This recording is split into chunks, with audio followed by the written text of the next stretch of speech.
इस वीडियो में हम बात करेंगे टाइप्स ऑफ केमिकल रिएक्शंस की।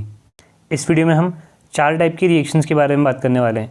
पहला है कॉम्बिनेशन रिएक्शन, दूसरा डिकम्पोजिशन रिएक्शन, तीसरा डिस्प्लेसमेंट रिएक्शन और चौथा डबल डिस्प्लेसमेंट रिएक्शन। तो पहला आता है यहाँ पर हम पे कॉम्बिनेशन रिएक्शन। देखो कंबाइन वर्ड मतलब होता है दो चीज़ों का जुड़ जाना आपस में, दो या दो से ज़्यादा चीज़ों का आपस में जुड़ के एक बन जाना, उसको हम कहते हैं कंबाइन होना, है ना। तो कॉम्बिनेशन रिएक्शन में क्या होता है कि यहाँ पर दो सब्सटेंस आपस में रिएक्शन करके, दो या दो से ज़्यादा सब्सटेंस आपस में रिएक्शन करके कोई एक सिंगल सब्सटेंस बनाते हैं। जैसे कि मान लो ए और बी आपस में रिएक्शन करके बनाते हैं ए बी, तो ये हो गई हमारी एक combination reaction. Reaction in which 2 or more substance combine to form a single substance are called combination reaction। अब इसका कोई रियल एग्जांपल देखते हैं। जैसे कि कार्बन ऑक्सीजन से रिएक्शन करके बनाता है कार्बन डाइऑक्साइड। तो यहाँ पर देखो दो सब्सटेंस कार्बन और ऑक्सीजन आपस में कंबाइन होकर एक सिंगल सब्सटेंस कार्बन डाइऑक्साइड बना रहे हैं। और एग्जांपल जैसे कि NH3 यानी कि अमोनिया और HCl हाइड्रोजन क्लोराइड आपस में रिएक्शन करके बनाते हैं NH4Cl यानी कि अमोनियम क्लोराइड। और एग्जांपल ले लेते हैं, जब हाइड्रोजन गैस यानी कि H2 और ऑक्सीजन गैस यानी कि O2 आपस में रिएक्शन करते हैं तो हमारा बनता है H2O यानी कि वाटर। तो यहाँ पर देखो दो सब्सटेंस H2 और O2 आपस में कंबाइन हो रहे हैं और एक सिंगल सब्सटेंस बन रहा है H2O। तो इस टाइप के रिएक्शंस को कहा जाता है कॉम्बिनेशन रिएक्शन, जिसमें दो या दो से ज़्यादा सब्सटेंस आपस में कंबाइन होकर एक सब्सटेंस बनाते हैं। सेकेंड आता है डिकम्पोजिशन रिएक्शन। तो देखो डिकम्पोज मतलब होता है किसी भी चीज़ का टूटना। तो यहाँ पर क्या होता है कि एक सब्सटेंस दो या दो से ज़्यादा सब्सटेंस में टूट जाता है यानी कि स्प्लिट हो जाता है। जैसे कि मान लो एक सब्सटेंस मेरे पास है AB और AB यहाँ पर टूट जाता है A और B में, तो इसको हम कहेंगे डिकम्पोजिशन रिएक्शन, क्योंकि यहाँ पर AB क्या हो रहा है, डिकम्पोज हो रहा है A और B में। Reaction in which a compound splits into 2 or more substance is known as decomposition reaction. अब यहाँ पर जो AB है वो ऐसे अपना आप ही डिकम्पोज नहीं हो जाएगा, उसको हमें कुछ ना कुछ देना पड़ेगा। या तो हमें उसको हीट देनी पड़ेगी, या तो इलेक्ट्रिसिटी देनी पड़ेगी, या तो उसको हमें लाइट देनी पड़ेगी, तभी जाके वो डिकम्पोज होगा। अब जैसे एक एग्जांपल दूँ अगर मैं, तो जब हम कैल्शियम कार्बोनेट को हीट देते हैं तो वो डिकम्पोज हो जाता है कैल्शियम ऑक्साइड यानी कि CaO और कार्बन डाइऑक्साइड यानी कि CO2 में। ये एक हो गया डिकम्पोजिशन रिएक्शन का एग्जाम्पल। जब हम H2O को इलेक्ट्रिसिटी देते हैं तो जो H2O है यानी कि वाटर है वो डिकम्पोज हो जाता है H2 और O2 में यानी कि हाइड्रोजन और ऑक्सीजन गैस में। तो ये भी एक डिकम्पोजिशन रिएक्शन का एग्जाम्पल हो गया। तीसरा, जब हम सिल्वर ब्रोमाइड यानी कि AgBr को सनलाइट देते हैं तो AgBr डिकम्पोज हो जाता है यानी कि टूट जाता है Ag में और Br2 गैस में। तो ये सब हो गया डिकम्पोजिशन रिएक्शन के एग्जाम्पल। तो डिकम्पोजिशन रिएक्शन किसे कहते हैं, जिसमें कि एक कंपाउंड स्प्लिट हो जाता है दो या दो से ज़्यादा सब्सटेंस में, जबकि इसको हीट, इलेक्ट्रिसिटी या फिर लाइट दी जाए। अगला आता है डिस्प्लेसमेंट रिएक्शन। तो देखो डिस्प्लेस मतलब होता है किसी की जगह ले लेना, मतलब कि उसको सब्स्टिट्यूट करके उसकी जगह पे आ जाना, उसको कहते हैं डिस्प्लेस या फिर रिप्लेस करना। अब इन रिएक्शंस में क्या होता है कि कोई एक एलिमेंट किसी दूसरे एलिमेंट को उसके कंपाउंड से डिस्प्लेस कर देता है, तो उसको कहते हैं डिस्प्लेसमेंट रिएक्शन। मान लो कि यहाँ पर एलिमेंट A रिएक्शन कर रहा है कंपाउंड BC से। अब मान लो यहाँ पर जो B है वो A से कम रिएक्टिव है, यानी कि A की जो रिएक्टिविटी है वो B से ज़्यादा है। अब यहाँ पर क्या होगा, जब हम A और BC की रिएक्शन कराएंगे तो जो A होगा वो BC से B को रिप्लेस कर देगा और उसकी जगह ले लेगा। तो यहाँ पर हमारा बनेगा AC + B। तो यहाँ पर हुआ क्या कि B को रिप्लेस कर दिया A ने, क्योंकि वो उससे ज़्यादा रिएक्टिव था।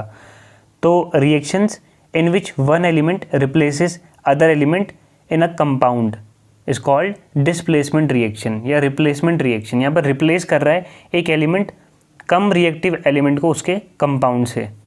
अब अगर इसका कोई हम रियल एग्जाम्पल देखें तो जो हम जिंक की रिएक्शन कराते हैं कॉपर सल्फेट यानी कि CuSO4 से, तो यहाँ पर होता क्या है कि जो जिंक है वो कॉपर से ज़्यादा रिएक्टिव है। तो जो जिंक होगा Zn वो CuSO4 में से Cu को रिप्लेस कर देगा, उसकी जगह ले लेगा।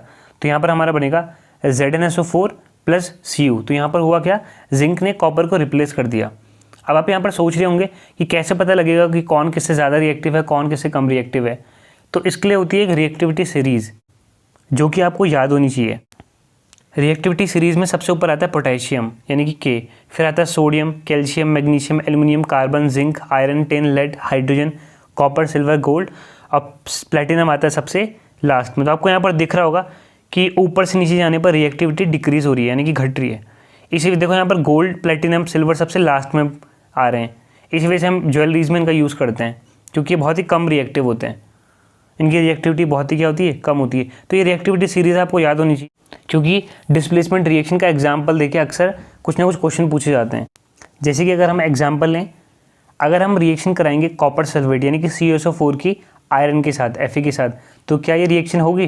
तो बिल्कुल होगी क्योंकि जो Fe है वो Cu से ज़्यादा रिएक्टिव है। आपको रिएक्टिविटी सीरीज़ में दिख रहा होगा कि जो Fe है, Fe Cu से ऊपर आ रहा है ना। Calcium, potassium, sodium, calcium, magnesium, aluminium, carbon, zinc, iron. तो यहाँ पर देखो आपको आयरन ऊपर दिख रहा है कॉपर से, कॉपर कहाँ आ रहा है, हाइड्रोजन के नीचे आ रहा है ना। तो कॉपर नीचे है और जो आयरन है वो आपका ऊपर है, तो मतलब जो आयरन है वो ज़्यादा रिएक्टिव है कॉपर से। तो जो आयरन है वो कॉपर को डिस्प्लेस कर देगा, उसकी जगह ले लेगा। तो यहाँ पर बनेगा CuSO4 और कॉपर। लेकिन अगर आपको एग्जाम में पूछा जाए कि क्या ये रिएक्शन होगी, अगर पूछे आपको FeSO4 + Cu क्या ये रिएक्शन होगी, तो हमें यहाँ पर साफ साफ दिख रहा है कि इस रिएक्शन के होने के लिए ज़रूरी है कि जो Cu है वो Fe को रिप्लेस कर दे। लेकिन जो Cu है यानी कि कॉपर है वो आयरन से नीचे आ रहा है। तो देखो आयरन कहाँ आ रहा है, लगभग कॉपर से 3 एलिमेंट ऊपर आ रहा है। आयरन है, टिन है, लेड है, हाइड्रोजन है और फिर कॉपर है। तो यहाँ पर कॉपर आयरन से नीचे आ रहा है, मतलब कि जो कॉपर है वो आयरन से कम रिएक्टिव है, तो इसको रिप्लेस नहीं कर सकता। तो यहाँ पर होगा नो रिएक्शन, कोई रिएक्शन नहीं होगी। तो इसी टाइप के एग्जाम्पल अक्सर एग्जाम में पूछे जाते हैं। तो उसके लिए आपको ये पूरी रिएक्टिविटी सीरीज़ याद होनी चाहिए। इसको आप याद करने के लिए कोई भी ट्रिक यूज़ कर सकते हैं, कुछ भी, लेकिन आपको ये याद होनी चाहिए। इसके बाद आता है अगला double displacement reaction, reactions in which 2 reactant exchange ion to form 2 new compound. तो ऐसी रिएक्शन जिसमें क्या होता है कि जो 2 रिएक्टेंट होते हैं वो आपस में अपने आयन्स एक्सचेंज करके 2 नए कंपाउंड बनाते हैं, उसको कहते हैं हम डबल डिस्प्लेसमेंट रिएक्शन। इसका एक एग्जाम्पल लें अगर हम, तो मान लो कि यहाँ पर एक कंपाउंड है AB, वो रिएक्शन कर रहा है CD। तो यहाँ पर क्या होगा, जो यहाँ पर AB का A+ है वो चला जाएगा CD के D नेगेटिव के साथ, तो यहाँ पर बन जाएगा AD। और जो CD का पॉजिटिव आयन है, मतलब कि C+ है, वो चला जाएगा AB के नेगेटिव आयन से यानी कि B नेगेटिव के साथ, तो यहाँ पर बन जाएगा BC। तो यहाँ पर 2 कंपाउंड बन जाएंगे AD और BC। ऐसे ही जब हम रिएक्शन कराएंगे AgNO3 + NaCl के बीच, तो यहाँ पर क्या होगा, जो Ag है वो चला जाएगा Cl के साथ और जो Na है वो चला जाएगा NO3 के साथ। मतलब कि एक कंपाउंड का कैटायन यानी कि पॉजिटिव आयन चला जाता है दूसरे कंपाउंड के नेगेटिव आयन के साथ, और दूसरे कंपाउंड का पॉजिटिव आयन चला जाता है पहले कंपाउंड के नेगेटिव आयन के साथ। तो बेसिकली यहाँ पर क्या हो रहा है कि आयन एक्सचेंज हो रहे हैं और उससे 2 नए कंपाउंड्स बन रहे हैं। तो इसे कहते हैं हम डबल डिस्प्लेसमेंट रिएक्शन। तो इस वीडियो में इतना ही। अगली वीडियो में हम बात करेंगे एक्सोथर्मिक, एंडोथर्मिक, ऑक्सीडेशन और रिडक्शन रिएक्शंस के बारे में।